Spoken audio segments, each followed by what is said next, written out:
I'm Randy Gariss. Welcome back to our series on the glory of God. We're in a little two-part section here, the previous session and this session, on glory's companion. You expect glory's companion to be angels and triumph and good things, but it's also true that in the scriptures, glory's companion is suffering. We said in the last session that suffering is how you imitate Christ, is you stand and you love people. You can't be an emergency room doctor without getting cussed out. You can't be a veterinarian that you don't get bit. And you can't go live among a broken people that you're not going to suffer as you love them. And so part of the very nature of the glory of God is you stand in places on behalf of Christ and you suffer for these people. But there's probably a little more than that. The brokenness of this world has a lot of complexity to it. And many of the broken things that occur, the things that you're dealing with, Christ too. It's not the will of God. Anybody who would say, well, whatever happens is always the will of God. No, the Lord weeps. No, it's part of the brokenness of this world. And yet he's not just limited to weeping. The Lord begins to take it and redeem it and begin to use it in significant and powerful ways. But let's take the second part of that question. So why would a believer who's in the middle of the glory of God, why would that believer suffer? I think I want to take you for the second one, for this session. I want to take you to the book of Job. I'm appreciative to J.D. Greer. He has a book entitled Not God Enough, and I want to make sure I give credit because J.D.'s helpful as I process some of this. If you know the character in the Old Testament by the name of Job, he has an inordinate amount of suffering. There's a horrible amount of suffering in his life. And Job has his friends come in and they're trying to figure out why suffering. Why suffering if you're a godly individual? And his friends basically say this to him, that suffering always makes sense. And so if suffering occurs, it's probably occurring because you've done something wrong and there's a rational reason for it. And all we got to do is find out what you've done wrong so that the suffering can be repented or you can repent and the suffering goes away. And Job answers back, no, I'm not a perfect guy. I know I have not been perfect, but this suffering doesn't match what you think it does. And it doesn't seem rational and reasonable to me. In that whole sequence, then, what Job does is Job appeals to God. And he says to God, God, please come and explain to me why I'm suffering. God, please explain to me why a man who can live to your glory would be suffering. And he just, for 37 chapters, he keeps begging, God, will you come? God, please stand in front of me. God, please explain to me why I'm suffering. Well, in the 38th chapter, God shows up. And when God shows up, he doesn't do what you expect. I went through it and did my own count. Instead of answering Job, I found about 68. The first time I counted about 69. The second time, God throws a series of questions at Job. 68, 69 questions, just throws them one after another. His questions to Job are questions like, Job, can you explain to me the foundation of the earth? Job, can you explain to me the springs that are in the deeps of the ocean? Job, can you explain to me the constellations? Job, can you explain to me where lightning and thunder and hail and snow? Job, can you explain to me mountain goats? And can you explain to me the deer? And can you explain to me, and he has questions on all of those. Can you explain to me, here's a quick illustration. Well, can you explain to me why an ostrich is so dumb? And see, all these questions. And as he keeps firing them to Job, Job is overwhelmed with the concept of no. No, God, I don't understand your power. Your power is humongous. Your power is big. Your power is overwhelming. And it is. In the middle of his suffering, God says, I want you to take a look at the size of my power compared to your power. Oh, if we took a look at that same thing, I promise you that we're overwhelmed. Let me just take the power of God, putting the universe in place. Its size is unimaginable. You and I both know that speed of light is somewhere around 186,000 miles a second. At that speed, light covers the world, our Earth, 7.5 times a second. Incredible. It takes about 8 minutes for light to come from the sun. at 186,000 miles a second. Light, again, 7.5 times, about 8 minutes. You say, well, how big is our universe? Well, it would take you about 45 billion light years to get the outer edge of our universe. Our sun itself, if you just take our sun, 1.3 million Earths would fit in the sun. And you go, wow, that's big. Yeah, it is, except there's other stars. The sun is just one star. It's not even a big star. There are other suns that are 1,700, other stars that are 1,700 times bigger than our sun. And God brings Job there and says, Job, look at these things. He turns him to his own earth and says, look at these things. Job, how's your power compared to mine? Well, the answer is nothing. I mean, I get paper cuts when I handle things, and I stumble on stairs, and what in the world? No, my power's nothing like yours. And the logic and the sequence is pretty simple. Job, if I tried to explain to you my power, you couldn't grasp it. If you can't grasp the finite, then Job, is it possible that not only is my power where you could not understand it? Job, is it possible that my wisdom is every bit as big as my power? And Job, you're asking me to come and explain to you things that you could never grasp or understand. Job, you're wanting to hold court on me, and you're wanting to say, God, explain to me why you're doing this. But Job, you don't know enough about the world. Job, you don't know enough about me. Job, you don't know enough about reality. You're like a child who's asking things you cannot understand. If my power is this high and my wisdom is this high, then Job, you're asking for the impossible. And Job begins to realize that. And so he says in chapter 40, he says, I shut my mouth and I cover it. And in the next chapter, he says, let me read it for you. He says, surely I spoke of things I did not understand, things too wonderful for me to know. What's that all about? Every single one of us are living in a world that has more to its logic and more to its reason and more to the wisdom of God and more than I understand. Is it possible that there are more things behind the veil in demonic powers and forces as angelic? Is it possible there's more behind the veil than I know? Is it possible that there's more to eternity than I know?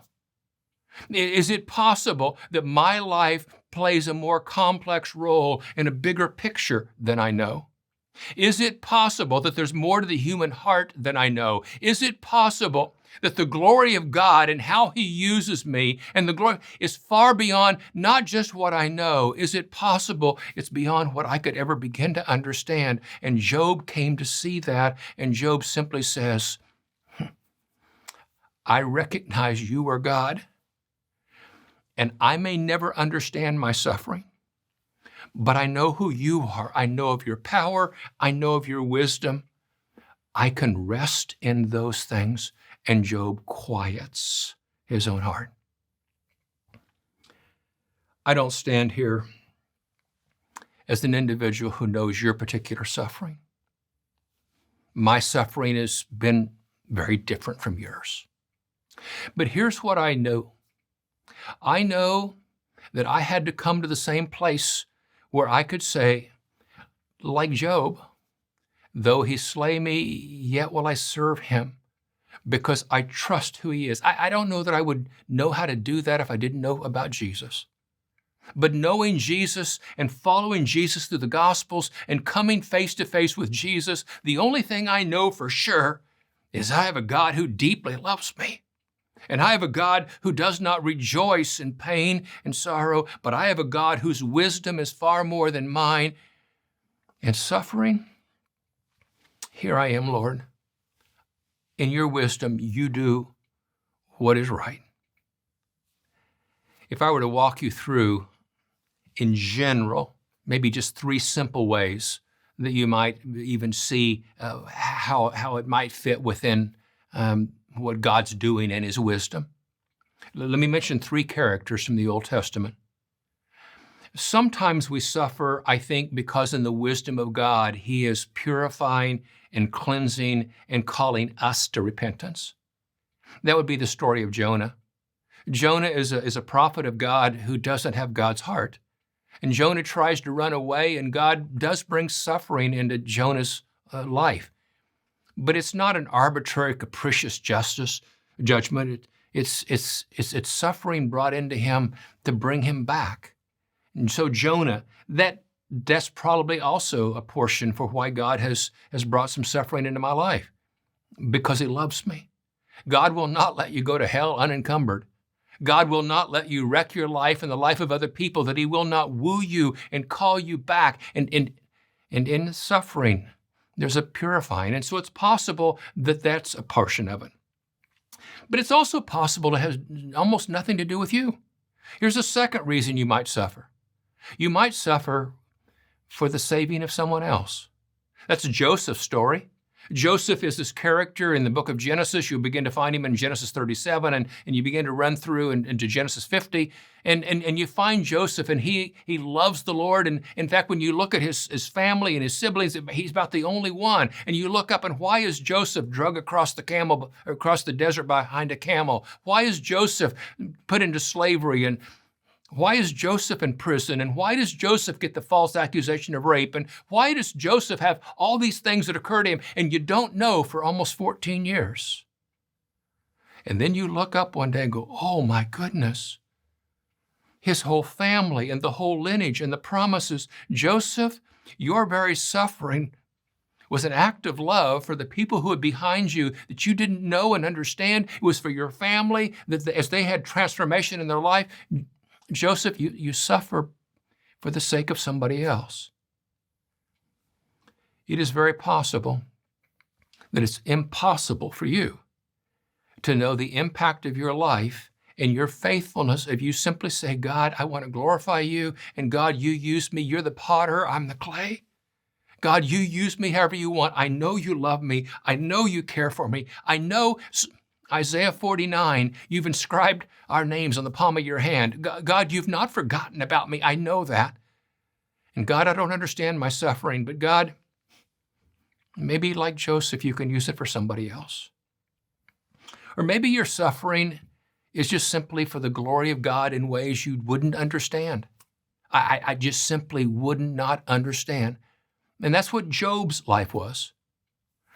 Job went through suffering, and Job has become a man, as you read his book, as you went through this experience, it has calmed more hearts than you can imagine. Literally, thousands and thousands and thousands of believers have read Job's story and been strengthened and had a better view of God and understood how to live their own life. And so, Joseph, you played a key role simply in the glory of God in ways you couldn't understand.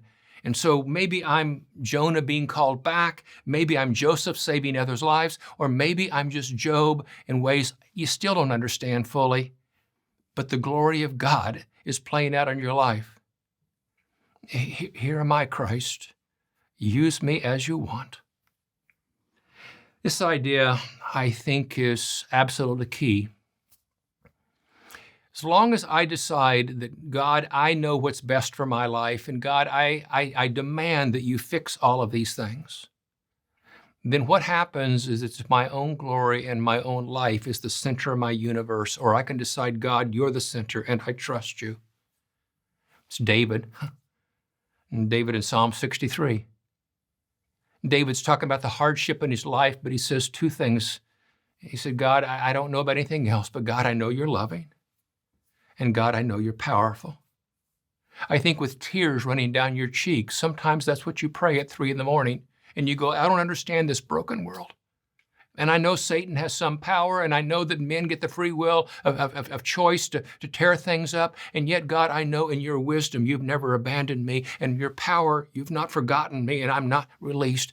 Here am I, God. You use me, and I will glorify you. Her name is Dr. Helen Roosevelt.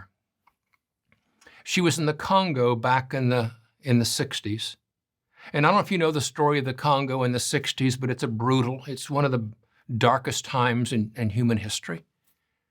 What people did to each other and what happened. Dr. Helen Roosevelt, she said the great atrocities occurred around her until the day they came to her village. And when the atrocities came to her village and they began to have the death and all the slaughter and all of the things that worst humanity, as she's being drugged down this street or through the house, she said, I didn't hear it as an audible voice, but she said, I heard it from the Lord as clearly as if he'd spoken. She said, what I heard is, Helen, can you thank me that I trust you with this experience, even though I may never tell you why? Helen, can you thank me that I trust you with this experience, even though I may never tell you why? And she said, I remember it being such a funny thought. God, you trust me. I thought the question was always whether I trusted you. But you're telling me you trust me with this experience? And can I thank you for that, even if you never tell me why? She said, I answered back, God, yes, I do. I will thank you for this experience, even though I have no idea how it could help anybody else. I have no idea how you could advance the kingdom with it. I have no idea how you could do good with it. But God, I trust your wisdom. God, I trust your love and your power. Yes, God, I will thank you that you can use this experience, even if I never know why. Well, the rest of that story is very profound. She has since passed away, but that woman's life is profound. Her impact is profound. What happened in her influence is profound. She never got a full answer, but simply the trust and the faith. God, you're the potter. I'm the clay. I'll trust you. I think I would probably just end this little session with this. If he's God and I allow him to be God, then he doesn't have to explain himself to me. He's kind enough to do so in the sense that I love you and I care for you. But God, I will trust you with these experiences. And God, I will thank you that you trust me enough to give me these experiences, even if you never tell me why. Those are the great saints that I've met through the years. And as I become more of an old man and you look at me, I'm 100% convinced that those old saints who figured that out in the middle of their suffering, they are the ones who have the great paradox that came out of Mark 8 and other passages. You lose your life for my sake, and I'll give it back to you in bigger and better ways than you ever dreamed. Job discovered that. The great saints have discovered that. Have you and I discovered that? May God bless.